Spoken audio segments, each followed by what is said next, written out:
everybody, and welcome into a special True Crime Tuesday edition of Darkness Radio. I'm Tim Dennis. You may be saying to yourself, Tim, what are we doing True Crime Tuesday for Darkness Radio for? Well, here's the deal. We want to give you a little taste of what it is we do on Tuesdays and invite you into our little world on Tuesday over on Stitcher Premium, because we want you to come on over and play with us over on Stitcher Premium on Tuesdays. We have quite the fun time on Tuesdays, but we want more people to come over and join us. So here's what we're doing. We're giving you a little taste today, and we've got a special show today. So we wanted you to get a little idea of what it is we do over here on Tuesdays on Stitcher Premium. And boy, do we have an exciting show today on Stitcher Premium. Just to give you an idea of what you're in store for the next hours. Now, keep in mind, what we're going to do today is we're going to give you the interview portion of today's program. We are not going to, however, give you dumb crimes and stupid criminals. In order to do that, you have to join us over on Stitcher Premium. That's kind of the deal. I'll tell you in a second how you can join us over on Stitcher Premium. On today's show, however, we have the Wonderland Murders with our special guest, author and podcaster Michael Connelly. It's the aftermath of the Wonderland Murders, spanning decades with characters, details, subplots, and investigative twists that prove the truth is stranger than fiction, including Hollywood's underworld's most violent drug kingpin, 3 murder trials with 0 convictions, a bribed juror, and accusations of a corrupt federal agent, the birth of the crack cocaine epidemic, and much, much more. It's all going down in this next hour. So see, you're going to get a bunch of action, a bunch of intrigue, a bunch of conspiracies, and much, much more in this next hour. We're going to give you a little preview of what it's like to join us for True Crime Tuesday. And then, of course, there's Dumb Crime, Stupid Criminals if you join us over on the Stitcher Premium side of things. Now, you may be saying to yourself, hey, Tim, how do I do that? Well, you'd be saying that to me, not to yourself, but, to me. Well, that answer is very simple. You just go to stitcherpremium.com/darkness. That's going to take you to our page. When you get there, there's a simple way to sign up, and I'm going to give you a little clue between you, me, and the fence post. If you're listening, just put your ear right up to your listening device right now. Use the code DARKNESSRADIO, all one word, and I believe that code still works to get you a whole year of True Crime Tuesday and all the other great shows on Stitcher Premium for just $15 a year. Give it a try. If not, there's also another code that gets you a full month for free. Either way, you can't go wrong. I'm just trying to give you the workaround. I'm trying to give you the deal. I'm trying to give you the edge here. I'm your guy, right? Give it a try right now. Go to stitcherpremium.com/darkness. Put in the code DARKNESSRADIO. Give it a try. See if it still works. I'm trying to give you the deal here. I'm your boy. But right now, let's tune in and listen to the Wonderland Murders with Michael Connelly right here on our Darkness Radio edition of True Crime Tuesday. Hello and welcome. You're tuned into the best in true crime talk radio. This is True Crime Tuesday. I'm your host, Dave Schrader, along with me, Tim Dennis. Hello, Tim. Hello there.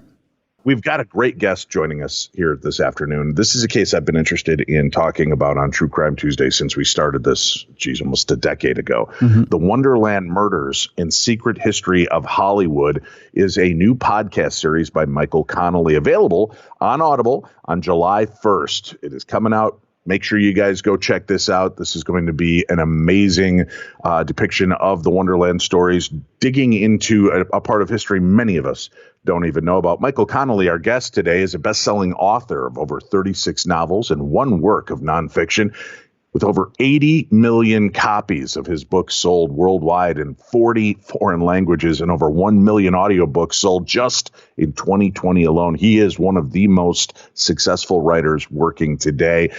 The new program, as I said, kicks off on July 1st. The Wonderland Murders and Secret History of Hollywood. We'll have a link up for that on today's program guide, so make sure you check that out. Welcome to the show, Michael. Thank you for being here with us. Thanks for having me on. This is such an interesting story and so much to unpack. You guys have released this. It's going to be an 8-episode Audible podcast series. I've got a question. I would think this story and just what you really get into could probably fill 24 episodes and you'd still have things left over. Was it hard to pare down everything involved in this case into 8 segments like this? It was hard to just kind of wrap your arms around it because it does go in so many directions. And, I'd do an interview and then I'd find out, a tangentially linked other crime, another murder or so forth. Someone who had a part in this case ends up getting, I talk about it in the podcast, getting killed in a market in Tel Aviv. It's just weird the tendrils of this case, how far and wide they go, and that became a difficult thing. How much time do you spend on this key player in the case in Los Angeles ending up getting murdered over here, or because of this and that? And so it took a long time to kind of figure out what we wanted to do. I've always believed that less is more, but at the same time, we're giving about almost 8 hours of storytelling here, so I think it's actually more than ever's been reported about this case. Well, for listeners, the podcast follows the 9 lives of a man best known as Liberace's lover and confidant. He was played by Matt Damon in the movie Behind the Candelabra, revealing himself here to be kind of the Zelig of awful. And the tour guide into Hollywood's dark underbelly. I like your tagline on it. He's either the ultimate con man or the ultimate witness to the secret history of Hollywood. This story gets thrown back to 1981. And I'm curious, out of all the strange cases and bizarre stories that exist out there, what drew you to want to dig deeper into the Wonderland murders and exploit, or I shouldn't say exploit, but explore rather this case and story?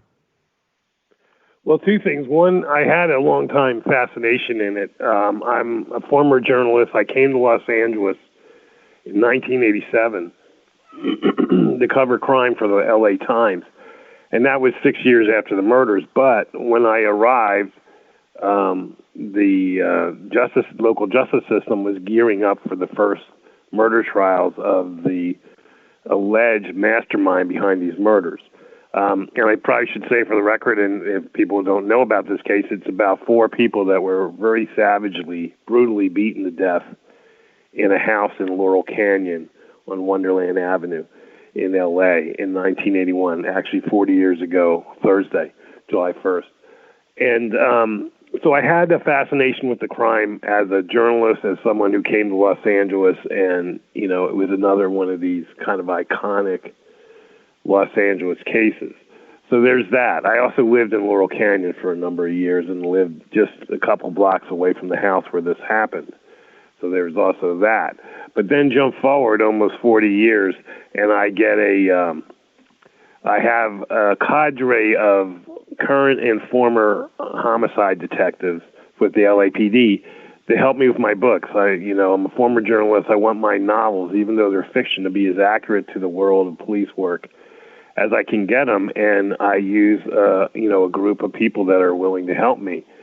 And it so happens that one of those detectives, now retired, but was a longtime homicide investigator for the LAPD, had a key part in this case. And one day, about a year ago, he was talking about how Scott Thorson, the witness that he brought into the case, a key witness in the case, had reached out to him and had always stayed in touch with him, and what a colorful, weird, and somewhat tragic character he was. And this detective just said, would you ever want to talk to him? It might be an interesting story.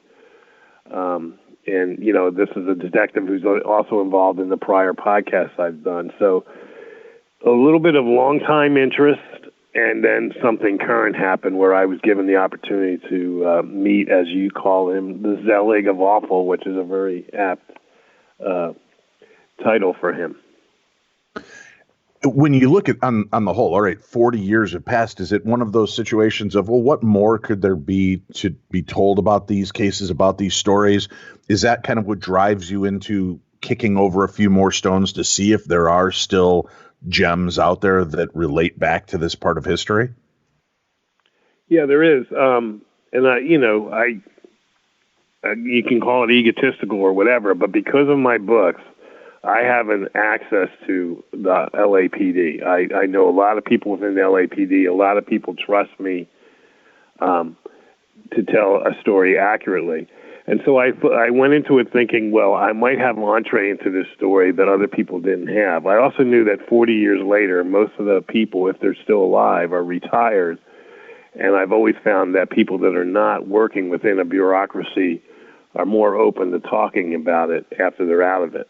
And that's exactly what happened. I got pretty amazing access. I've got parts of this story that have never been told over 40 years, if you can believe it or not, because it's a story that's had books written about it, documentaries, a movie starring Val Kilmer, blogs are out there, prior podcasts.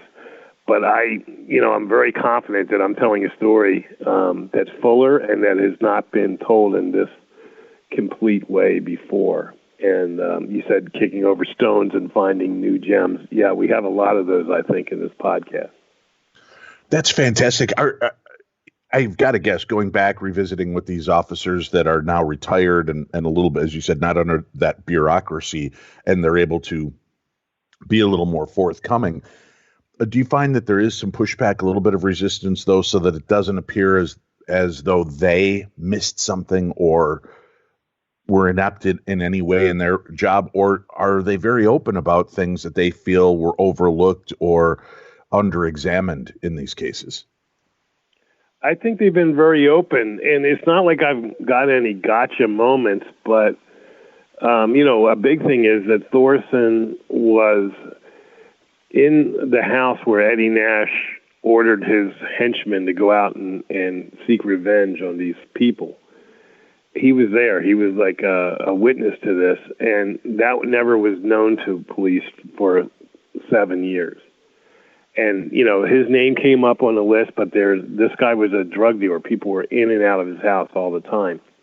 And so Scott Thorson was literally a name that was one of hundreds. And so they did, talk to him, and he basically hung up on them. And it was like, well, we have 200 more names to go over, so we keep, water seeks its own level. They were looking for people that would talk to him. So when this guy hung up on them, they just moved on.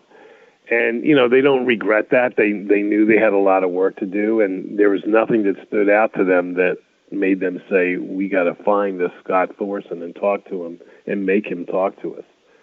And so, there was a 7-year gap when all along this guy had some key information. And, the way it came about was actually quite lucky, but they're acknowledging of that.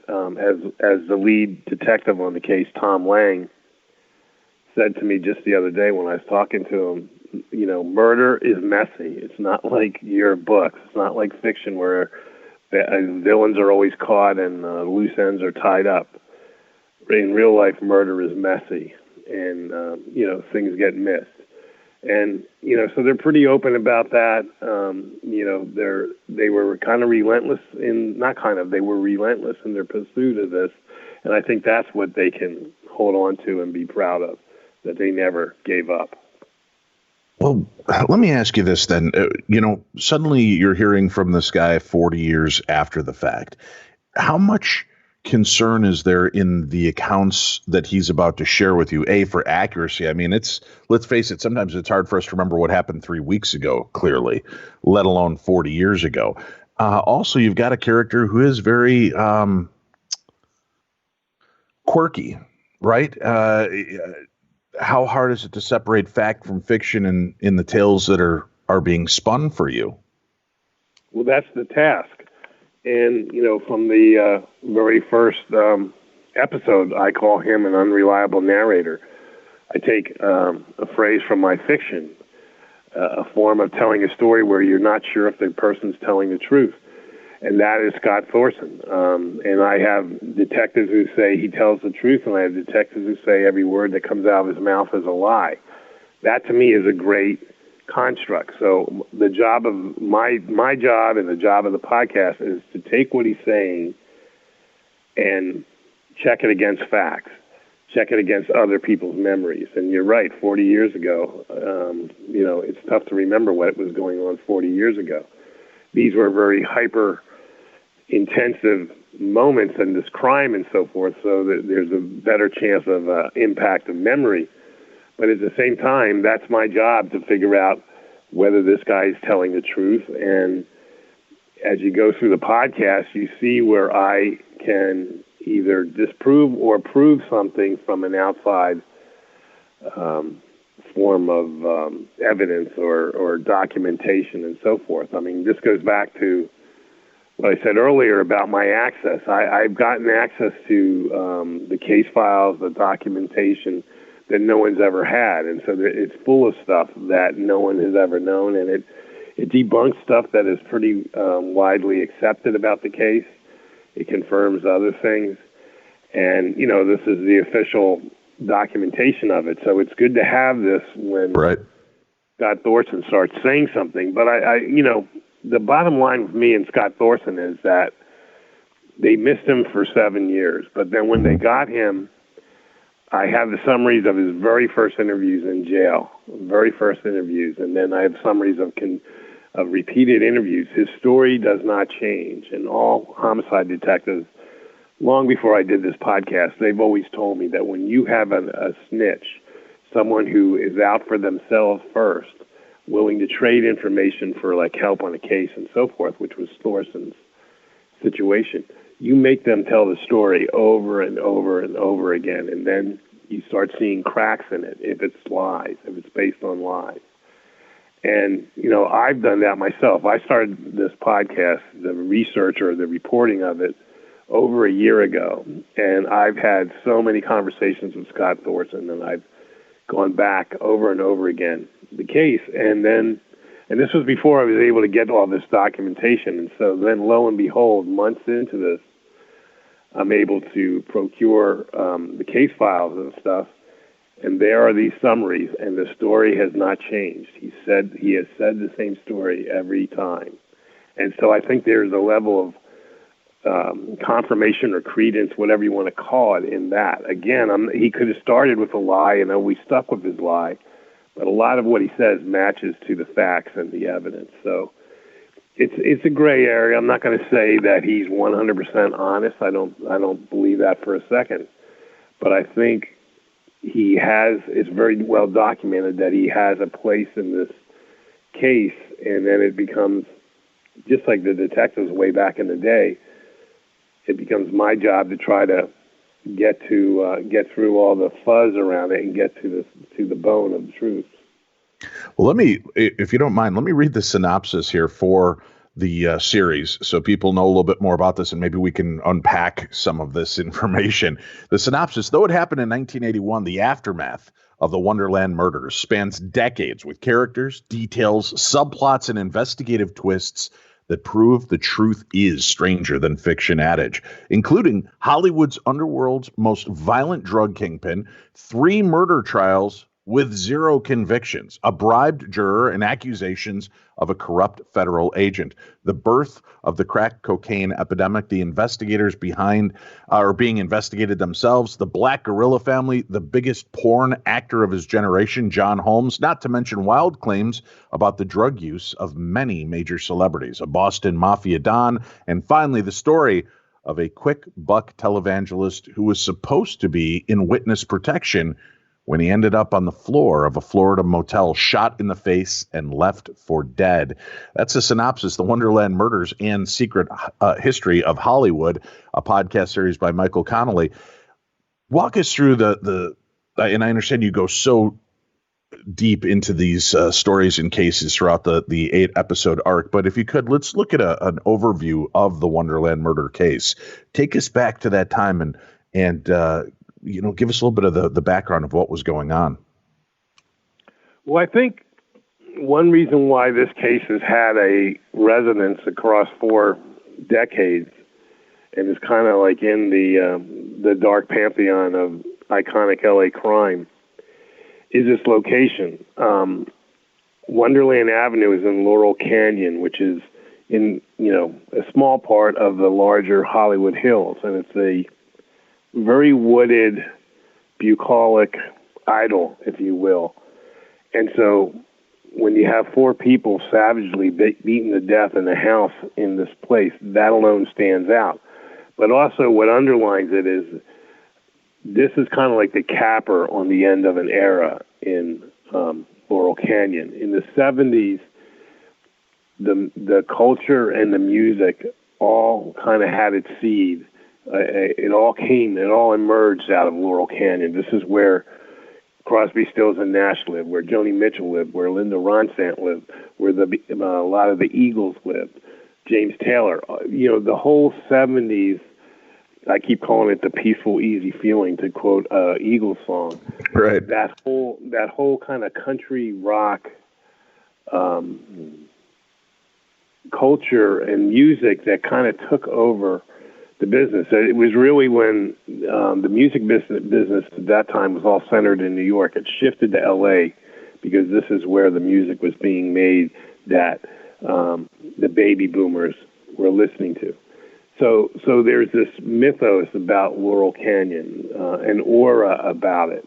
And then it went away because they became millionaires. The music industry became, when the baby boomers started listening to music, it became $1 billion business. And rustic Laurel Canyon changed and people went away. And a lot of it had to do with drugs. It was flower power in simple times when it was marijuana and hallucinogenics. But when cocaine entered the picture, it changed things. And, so these murders, which are drug-related, which some of the victims were drug dealers, and they were drug dealers to some of the music makers in Laurel Canyon. This was kind of like the tombstone at the end of that era, and the whole center of music and so forth shifted back to New York. So it was like kind of a brief moment, and these murders kind of set an end point or a cap on that period. And so I think that's also one reason why they stand out. And then, I'm mostly known obviously as a novelist, and I deal in this world where my books start with chaos, a murder, and then a fearless and fierce detective sees the case through and makes an arrest, and order is restored, and loose ends are tied up. And that's the world of fiction. That didn't happen in this case. No one was ever convicted of murder. Yes, the mastermind, this guy named Eddie Nash, the powerful drug dealer, ultimately, 20 years later, pled guilty to conspiracy to commit murder, but he had also beaten 2 trials where he was charged with murder. And so you could say there was a conclusion there, but it was very unsatisfactory, I think. It was antithetical to a world where you think you start with chaos, 4 people beaten to death, blood all over the walls, and people beaten to the point of not being recognized. That utter chaos. I mean, the podcast starts with the first officer who's never told his story talking about going into that house and discovering all this. From that moment of chaos, we don't have order restored 40 years later, and that's one reason why I think this case sticks with people, and people remember it, and people wonder about it, and storytellers like me keep coming back to it. Well, and obviously, as I mentioned in the kind of summation of the entire series, there's so many different twists and turns and angles on this. How does this house end up basically a bloodbath? Why there? Why are these people in those crosshairs at that time in history? Is it drug? Is it power? Is it a mixture of many different things, misunderstandings? What can you talk to us about on that? I don't know if there's any misunderstandings here. The people in that house, the men, the people that were murdered were 2 men and 2 women, and the women were largely innocent victims, although one of them had a drug case, so she was probably selling drugs for the men.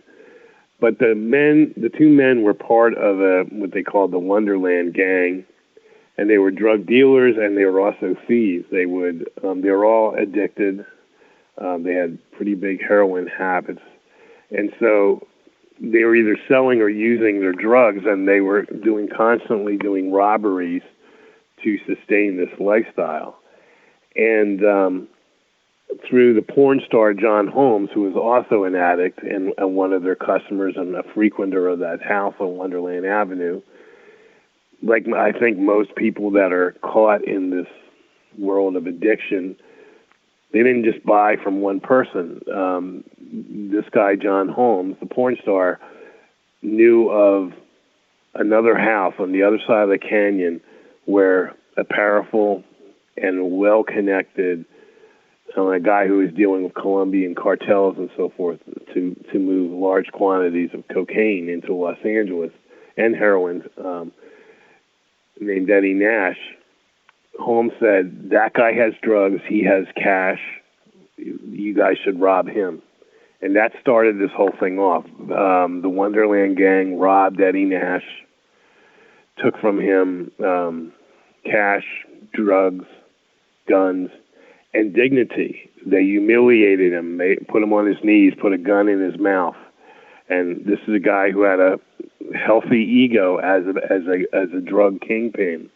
And so after that robbery was over, he wanted revenge. And it didn't take him long to figure out that John Holmes was the guy who set this up. So he brought John Holmes in, had his henchmen grab John Holmes, bring him in. They beat him up very badly till he admitted his complicity in the robbery. And then they made him lead the henchmen back to that house in Wonderland in the middle of the night to exact revenge. Holmes was able to get them in because Holmes was known to the people living in that house. So he got the killers in, and it's speculated that it was as many as 4 other men went in there and methodically beat 5 people up. One miraculously survived. The woman survived, but survived with zero memory of what had happened because she had been beaten with, like everyone in there, beaten with steel pipes while she had been asleep. So that's the basis of this, and and the story gets bizarre and sad, and very telling of its time. The people, including the woman who is still alive and apparently moaning, they were in there for almost something like 16 hours before anyone called the police. And during that 16 hours, lots of people that bought drugs from them came in there, looked around for drugs, found drugs, some drugs, and then left and never even called the police. So it's kind of emblematic about that life and that time and the lack of basic human compassion that people would not even call the police. That the drug was that powerful to people that was the driving factor for them. And most likely, instead of seeing a horrific crime scene, they just saw a moment of opportunity or a moment of desperation of, now where am I going to get my drugs? And that was probably the deepest thought that was put in on any of that. Exactly. And, so that's a real starting point of depravity. And, the cops come into this, the detectives, and have to try to sort this out. And as many of the people I interviewed for this say, many of the prosecutors and the investigators and even a judge say that when a crime is committed in hell, you're not going to find angels as witnesses. So right. The detectives had to, flip people that were part of this world to start piecing together information. They attempted to talk to Scott Thorson. He was one of literally hundreds of names that had come up, and they didn't connect with him. He was not looking to be helpful to the police at that point. And the case went on. They did charge Holmes with murder. He went to trial. He was found not guilty. As the podcast kind of outlines, that was part of a strategy to try to get Holmes to talk. They knew Holmes knew all the details, who was there. He knew everything, and they needed to get him to talk. And their various efforts, taking him to trial for murder, indicting him. Putting him before a grand jury and jailing him when he refused to talk.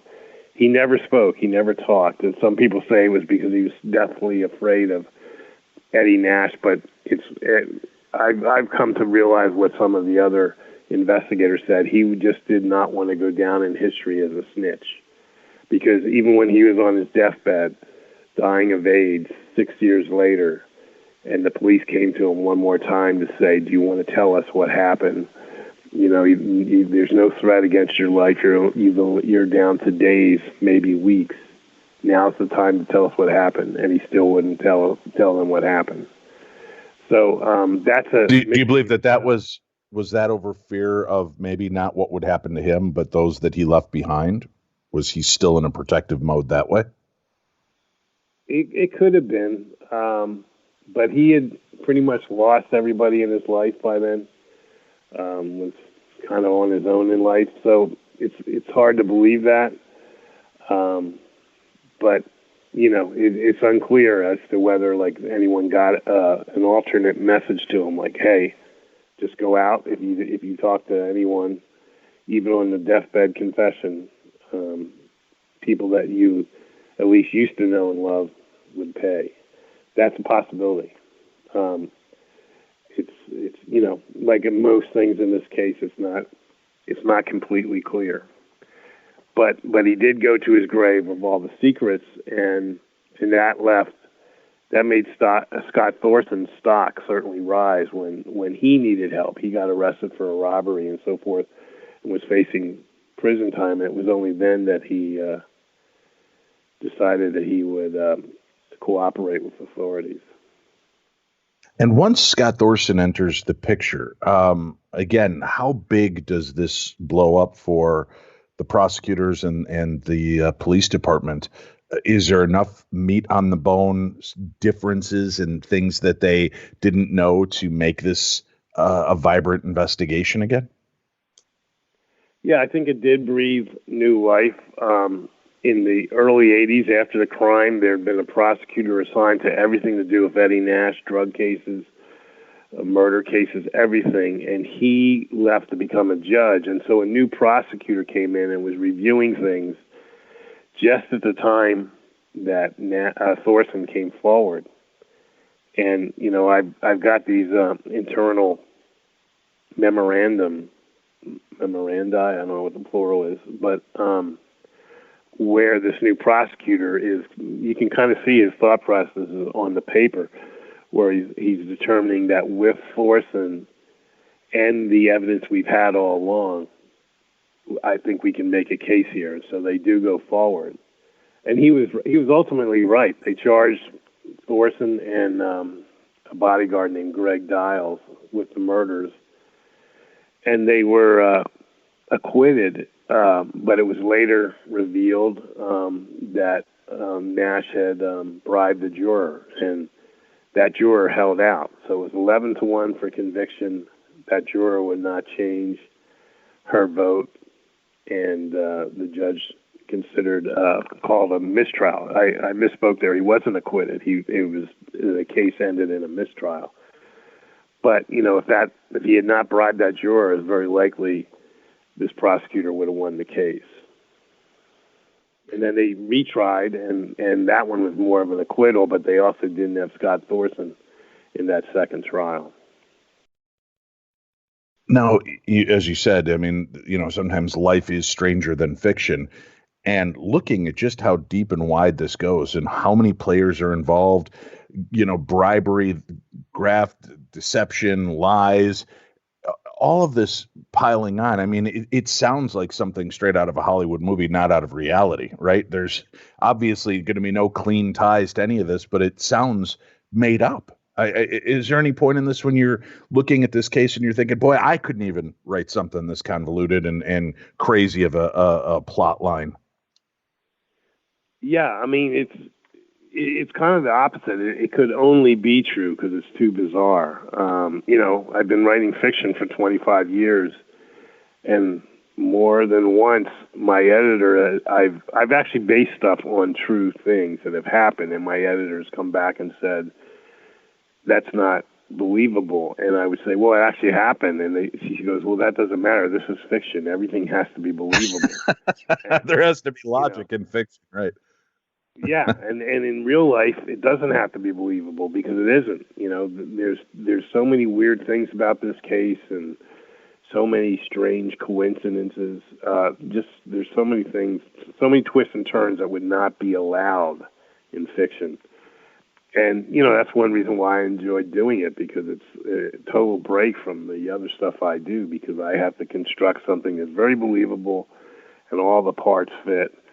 And, you know, it's as smooth as glass, but real life is not like that. Like Tom Lang, the lead investigator, says over and over to me, murder is messy. Now, as you take a deep look into this case, and obviously you've kicked over a lot of new stones that definitely had something intriguing to say on this, where does that put this case today? Does it put it in a place where law enforcement have enough to go on to maybe get acquittals, or has that window of opportunity passed? Or not acquittals, but convictions?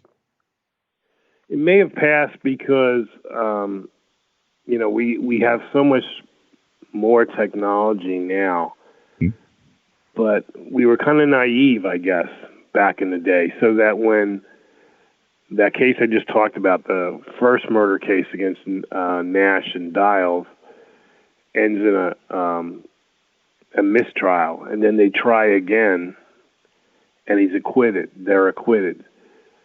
At that point, the powers that be, I guess, in the local justice system thought that's it. And so they didn't even keep evidence. There were bloody shirts and things like that now would be a gold mine. You could probably do DNA that might connect that blood that was on the bodyguard's clothing to one of the victims. But back then, they didn't have the science that would do that. And then when they got an acquittal, they just threw it all out. So you know, a federal task force stumbled onto Nash's culpability in this on a wiretap on a completely unrelated case. Someone said something that made the feds go, wow, this guy got away with murder. Maybe we should do something about it. And so they began an investigation in the late 90s, almost 20 years after the murder. And they were hampered by the LAPD not having any of the evidence anymore. None of the physical evidence was there anymore. And that hurt their chances of getting a successful case and a successful prosecution. They ultimately did, you know, bring the hammer down on Nash, and he was forced into a corner where, rather than risk going to trial and spending the rest of his life in prison, he pled guilty to lesser charges, conspiracy to commit murder, and spent a couple years in prison. That is unsatisfactory justice for the murder of 4 people, but it did, you know, did provide somewhat of a conclusion to this. But that, you know, that was 20 years ago, and that was 2 guys charged with murder, and every investigator who's looked at this case that I've talked to said there were more people in that house killing people, and they've never been named. And so sorry for this long answer. Getting back to your original question is, where does that leave things now? There's people out there who got away with murder. You know, I've talked to enough people that I think some of these investigators have an idea who those people could be just based on who Nash's associates were back then. But whether the justice system has an appetite to go after them with missing evidence and all that, it seems like a very long shot type of thing to me. Was it a surprise to you that they had destroyed and gotten rid of all that evidence? Or is that, you know, normal protocol for cases like this when they've tried them twice and have gotten nowhere with it? I can kind of understand it, but I'm like the naive outsider. I was doing an interview with 2 guys that were on the federal task force that looked at the case almost 20 years later, and when they told me this, I didn't know it going into this interview. And when they said, like I said, I brought it up, DNA. You know, everyone views DNA as a great, you know, panacea on crime. You know, DNA connections are like the hammer. So I said, was there any, I knew from the documentation and so forth I had recovered that there were bloody clothes taken from the bodyguard. And so I said, did you guys think about doing DNA? And their answer was like, DNA on what? The LAPD threw it all out once they lost that case. And so I'm sitting here thinking like, oh my gosh, you're kidding me. But then when you think about it, why would they keep that case? They could not try those people again, no double jeopardy. But, if you'd been thinking in a broader way, you would have realized oftentimes the federal government comes in with different statutes to rectify what they view as a miscarriage of justice. There's many, many examples of the feds coming in. The biggest one I think of in Los Angeles was when the 4 officers who beat Rodney King were found not guilty. The feds came in and made a federal case out of it, and they were found guilty. So there was some kind of short-sightedness there in getting rid of this stuff, thinking that was the end of it. Was there ever any consideration for family members of the victims to go for a civil trial where there may not have been enough evidence, like in the OJ trial, to win the criminal case? They were able to prove the civil case and at least hamper or put a severe financial dent into the people responsible for these murders? That's a good question. I don't know. None of that ever happened. Whether that was considered and they looked into it, I don't know that answer. But I think it's a good point. I think the issue would have been, I think one of the things that kind of plagued this case, there were no angels involved here.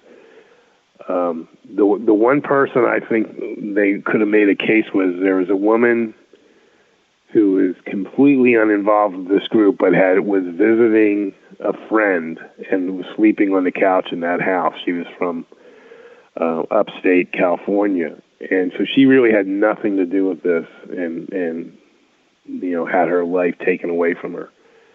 And it would seem like her family would have a civil case, but none, as far as I know, was ever filed.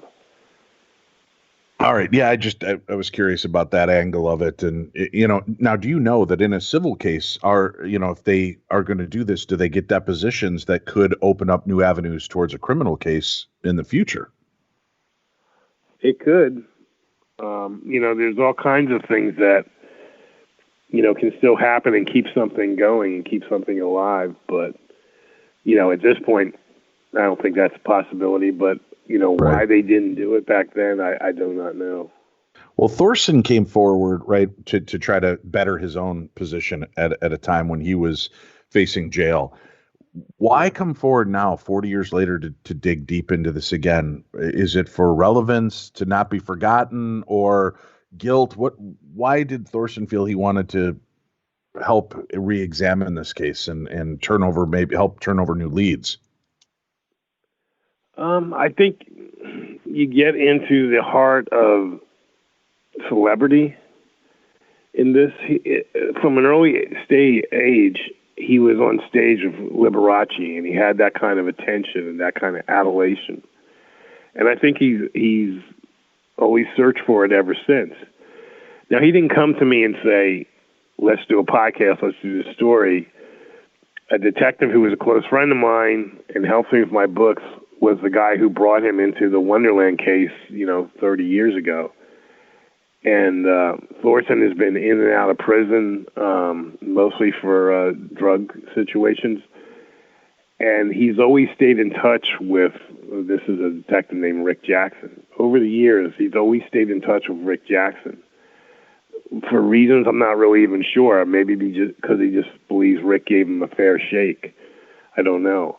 And so when Rick just told me in casual conversation that he'd heard from Thorson after several years, 6 or 7 years since he heard from him, and he told me a little bit about the case back then and the things he did in terms of trying to verify Thorson's story as far as guarding Thorson during the trials because they thought Eddie Nash would try to kill him. All that stuff was really interesting to me. So I said to Rick, can you set up a call between me and him, because there might be something here. And so I asked Thorson if he would do this, and he said yes. But so it wasn't like but I also don't want to say like he was trying to set the record straight or tell the world the true story. I think there's motives to it. He's very aware of Hollywood from his Liberace days, from the book he wrote, being turned into a movie that won a ton of Emmys, in which he was portrayed by none other than Matt Damon. That there's what would you call it, almost an intoxication with that kind of thing. And so when I've had conversations with him over this year, he more than once has said, "Do you think Matt Damon would want to do this, do the sequel?" That kind of thing. So I think he's very aware of fame, probably misses it, or probably feels that this is a way of sustaining it. I should take that back. I don't think he misses it, because I don't know if he ever lost it, but he went from being famous to infamous. And there's a subtle line between those, but maybe he doesn't bother caring about that line as long as any attention is attention. Right. That's what I was wondering. I mean, when you see that, then the credibility factor automatically gets called into effect, right? But you're finding enough information and truth behind the parts of his story, and the fact that his story has never really wavered. And those leads have opened up new dynamics, which you're able to explore in the new 8-part series, The Wonderland Murders and Secret History of Hollywood, which will be available, folks, July 1st through Audible. What were some of the most surprising elements? And I know we don't want to give away everything because you've put a lot of work into these 8 hours of programs, but can you give us a taste of some of the aha moments for you in re-examining a case this old? Well, first, the thing you just said about the credibility, that is exactly right. I mean, this from the very first episode, I call Scott's credibility into question and say, this is my task, this is our task on the podcast, to confirm or deny. And so that's what's going on here. Ultimately, in this entire 8 episodes, the listener is going to have to decide, do I believe him or not? I have my own belief in that, and I think I've confirmed a lot of what he said. But ultimately, I think that's one of the cool things about the podcast. You decide. Listen to all this. Figure out who's telling the truth and who isn't. The thing that when you start doing this, I didn't start thinking like it will be 8 episodes. I didn't know whether it'd be 6 or 10 or 12 or whatever. I just kind of followed the story and went down the rabbit hole and followed it where it went. And I think one of the most surprising destinations of it was the crack epidemic. And, this is well after the murders, but by sticking with Thorson and following his story, he and Nash are on the ground floor of the crack epidemic. They're in part responsible for the scourge of crack in Los Angeles, if not in a wider scope. And that's obviously not something to be proud of, but I don't even know if Scott gets that. He almost feels proud about it. He's unabashed in talking about the ingenuity involved in setting up almost like franchises of crack dealers. And that to me is very interesting because it gives it, I think, a greater dimension, because that devastated cities. The murder rates skyrocketed because of crack wars and people committing crimes to serve their crack addictions and things like that. So there's a big ripple effect from that, and you can go backwards and till the ripples are getting smaller and smaller, and there at the center of them is Eddie Nash and his lieutenant Scott Thorson. And is it 100% documented in the podcast? No, but it's close. It's close to it. There's enough outside documentation and stories that connect with what Thorson is telling me. And it's not like he's talking about a famous case, a famous murder case like the Wonderland case, and where details are out there. He's revealing details about those days and about big players in the crack epidemic, about the so-called Black Guerilla Family, which was a prison gang that was really deeply involved in the crack distribution and so forth, and names and so forth that I've been able to confirm as people that were players in this. It all kind of fits together in a fabric, and like the fabric is not so tightly woven that you can't see through it. You can see through it a little bit, but it's there, and again, listeners can decide about that. But I think that's a significant part of the podcast. I mean, I think it's credible reporting on something that hasn't been reported on before. And then there's just smaller things that are very difficult to confirm.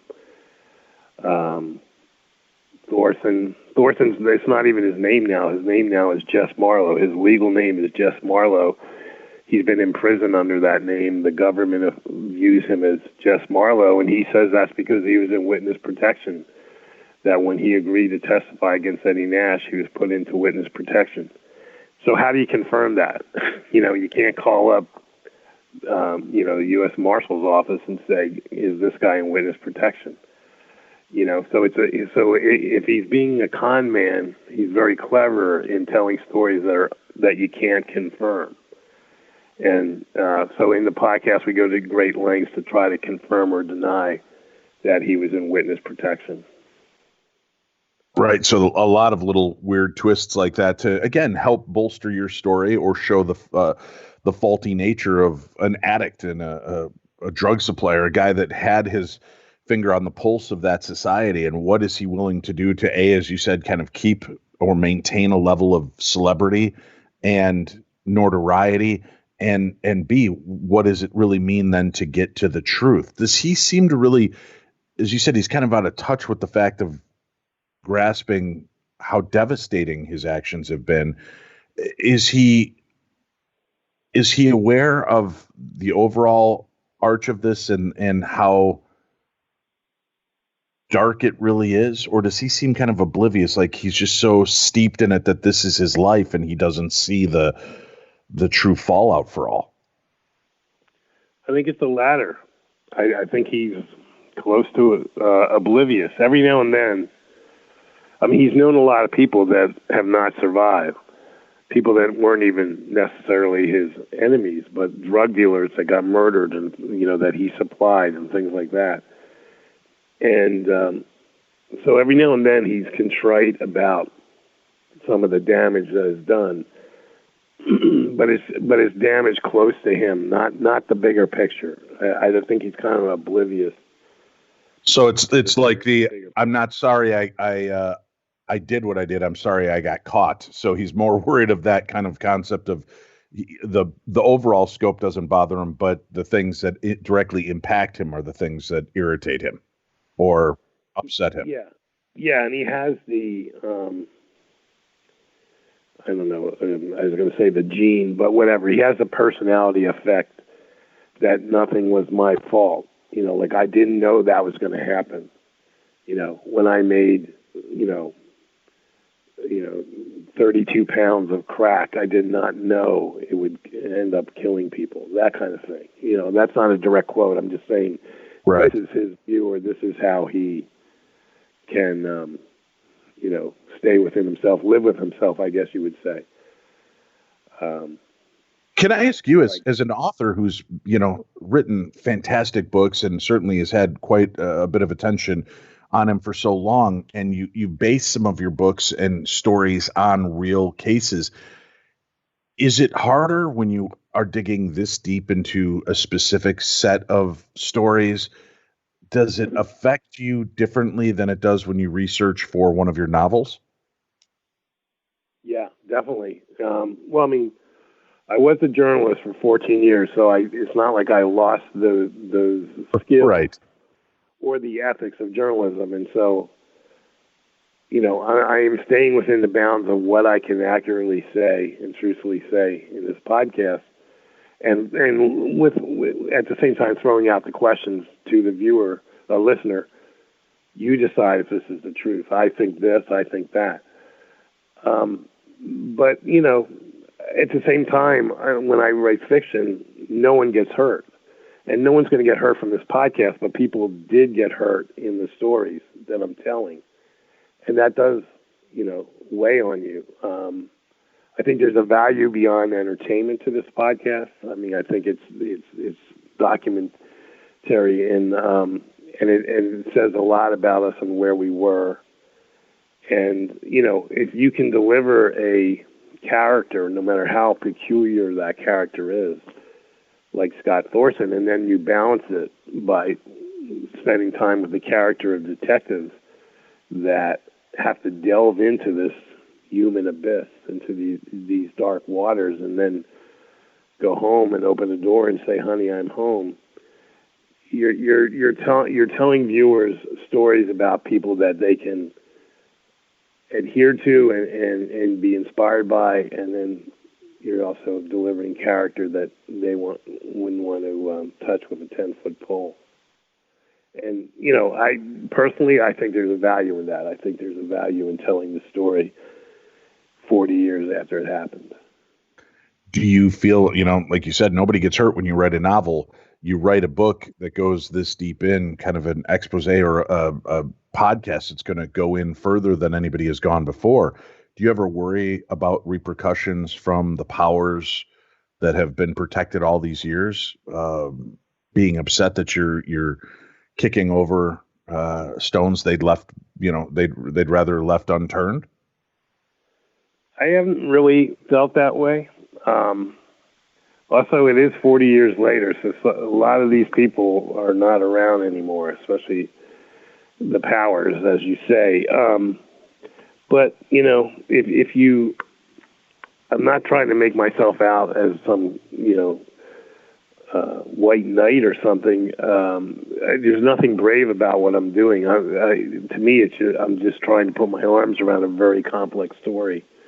And if I can do that, I've done my job.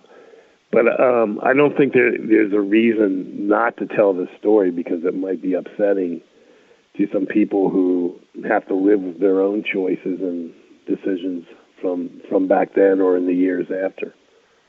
You know, if I could ask kind of a side question on this, talking to the officers and detectives who were feet on the ground at that time and involved in this case, how did that case, the brutality of it, impact them for the long haul? What's interesting, if you believe what they've been telling me, not at all. Because most of them, like from the uniformed patrol cop who was the first guy in there, he never even tracked the case. That's why he never gave any interviews. He wasn't even asked to testify in trials. He knew very little about the case 40 years later. You know, I was telling him stuff. And, you know, I did ask that question, like, well, what, you know, you went into this thing, you had no idea. It's interesting back then, like, up in these hills, these wooded hills, his radio didn't work. You know, so he was walking into this place where people, bloody pulps all over the place, blood on the wall. And that must have been pretty scary. And there was like no backup. It was him and his partner, but it wasn't like they could call on the radio, get up here right away. The radios didn't work back then. They weren't as, you know, developed as they are now. And he said all these years later, he doesn't really even think about it. You know, it was just one night in his long career. And then Tom Lang, who was the lead detective, was in that, you know, they worked on that crime scene for over 24 hours. They didn't remove the bodies for hours and hours, and he was in there. And I said, does that, you know, come up in your dreams, and does it affect you? And he also says no. That especially in the homicide work, where you see this, you don't see it to this extreme, but you see people who have had their lives taken away from them in brutal ways. He said if you dwell on that, you're going to have problems. You have to be able to divorce yourself from that, and, you know, have compassion, but at the same time not let it invade your mind and your memory and your life. And he seems to have been able to do that. remarkable. The series will be released on July 1st, folks. 2 episodes of the podcast on July 1st, then followed by a new episode added each week. The Wonderland Murders and the Secret History of Hollywood. Michael Connelly, thank you so much for joining us today and giving some insights and an overview of this case. Thanks for having me. Appreciate the interest. It's been a pleasure. All right, folks, make sure you get the series. I've got a link for it in today's program guide. Listen to this series. Fascinating stuff. What did I tell you? Pretty good, huh? The Wonderland Murders with Michael Connelly. That's True Crime Tuesday for today. And of course, if you would have been subscribed to Stitcher Premium, you would have heard Dumb Crime, Stupid Criminals. You would have got the whole True Crime Tuesday experience, but you're not. But how do you remedy that? Well, it's real simple. You just go to stitcherpremium.com/darkness. Sign up right now. Use the code DARKNESSRADIO, and you'll get it for $15 for the entire year.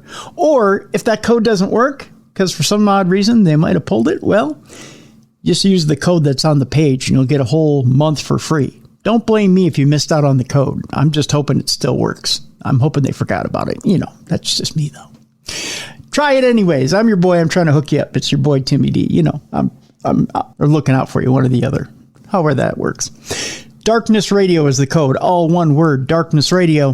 StitcherPremium.com/darkness. Give it a try. See if that works for you. I'm just trying to help folks.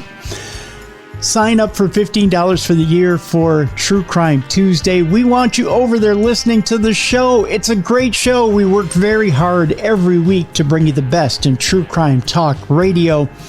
Dave and myself bring you a quality program every week.